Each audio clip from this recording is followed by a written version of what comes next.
రైతాంగానికి కావట్లే. రైతాంగానికి కావట్టినప్పుడు గవర్నమెంట్ ఎంత చేస్తుంది? ఇంతకుముందు మా చిన్నప్పుడు మాకు కూడా ఏటి కాలువలు ఉండే. ఏటి కాలువల్లో ఏం చేస్తున్నారు? ఎకరాకు పావులాను ₹10 కలెక్ట్ చేసి ఆ కాలానికి మామూలుగా దున్నపోతులతో దింపి, ఇప్పుడు జేసీబీలు గీసీబీలు వచ్చినాయి. అప్పుడు దున్నపోతులు దింపి వీటిలో కాలువ గొర్రు తీస్తాను. ఏం తీస్తున్నారు? గొర్రు తీస్తున్నారు. అంటే ఆ మట్టి గిట్టి అన్ని తీసేస్తే నీళ్ళు ఊరేటి.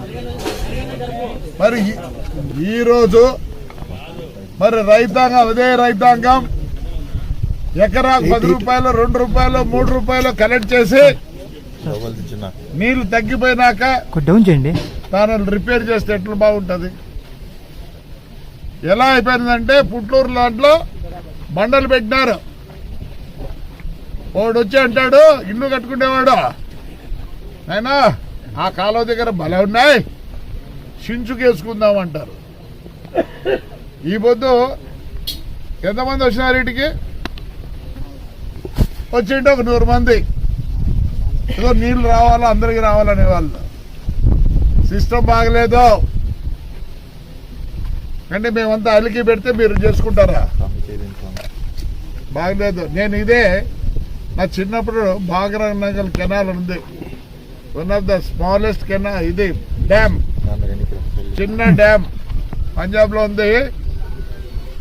ఆడ నీళ్ళు అయిపోతానే ఆక్షన్ వేస్తారు. వాళ్ళు అవన్నీ బాగా చేసుకున్నారు. కొన్నిసార్లు అయితే ప్లాస్టిక్ కూడా ఉన్నాయి.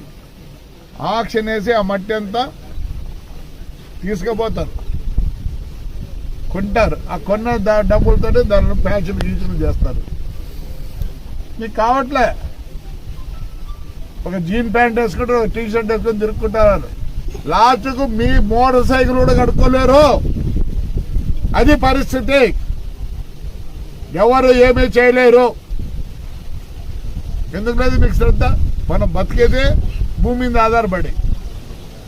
రండి, ఎవడో చేయాలంట. ఎంత చేస్తారా?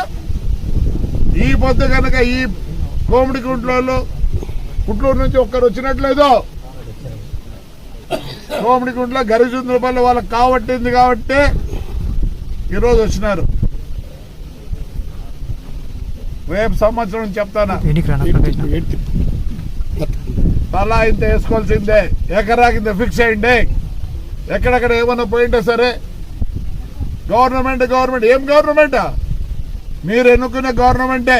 ఇంకా మళ్ళీ దానికి ఎమ్మెల్యే నా కొడుకు అయితే వాడు మళ్ళీ 1000-1500 మీకు ఇవ్వాల. వాడు ఎట్లా సంపాయాలా? నా కొడుకు మళ్ళీ మీతో తీసుకోవాలా?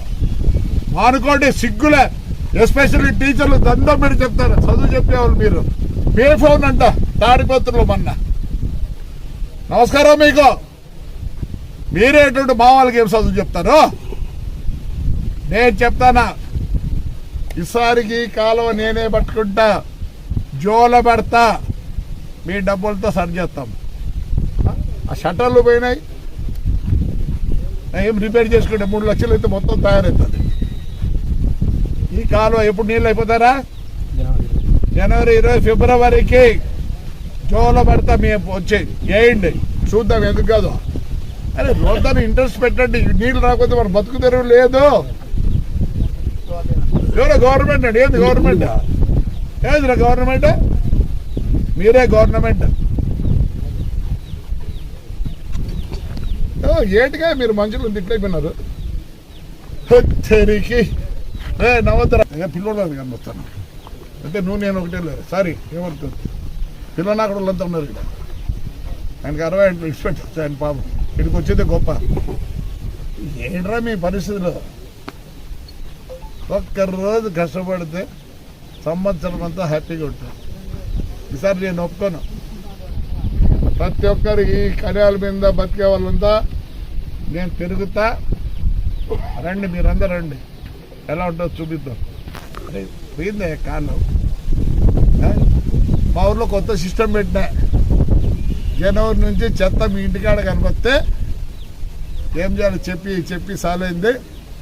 కరెంట్ అనేది చేస్తే నీళ్ళన్నీ ఇంకేం చేయమంటారు చెప్పు. ఇవన్నీ చేస్తే ఏం బాయ్ నాకు ఇట్లా చేస్తాడే అంటారు. అంతేనా మీరు అనేది? ఏ బుద్ధి లేదో కాలో కదరా మీ అమ్మ నా కొడుకులారా. మీకోసం కదా గవర్నమెంట్ తవ్వించినది, ఎవరు పెద్ద ఆయన తవ్వించినది, అది కూడా చేసుకోలేరా? No system has to be change కాదు. ఇంకా మీరు అనుకుంటారు ఫ్యూచర్లో అగ్రికల్చరే మన ఆంధ్రప్రదేశ్లో పిల్లలకు చదువులు ఉండవు, పిల్లలకు ఉద్యోగాలు ఉండవు. ఇన్ని ఎకరాలు చేసి పని 5.5 నెలల్లో. అప్పుడు మా తాతగారు 40 చెట్లు వేస్తాను మామిడి చెట్లు, నేను దగ్గర 80 చెట్లు వేసినా. ఇప్పుడు చదివితే 1 ఎకరాలో 560 చెట్లు వేస్తాను. సిస్టమ్ మారుతుంది అగ్రికల్చర్లో కూడా. అదేం సిగ్గుచేట ఒక్కని ఇంట్లో నాటుకోడి లేదు, పని బెల్లం ఒప్పుకోదంట, పెంటంట. దానికి నేను రుచి చూపిండి, ఒక 10 కోళ్ళు సాకండి, ఒక 5 కేజీ అన్నాక అమ్మకి ఇచ్చి నమ్ముకొని సీర తెచ్చుకుంటే అప్పుడు తెచ్చుకుంటాను. తెలుస్తుంది తనకు కూడా. కోళ్ళు వద్దా, నాటుకోళ్ళు వద్దా? తెలంగాణలో నేను మొన్న పోయిన మహబూబ్ నగర్కు సంగారెడ్డికి పోతే ఆడ 2 ఇంజనీర్లు 20 లక్షలు సంవత్సరానికి వచ్చే వాళ్ళు ఏం చేస్తారంటే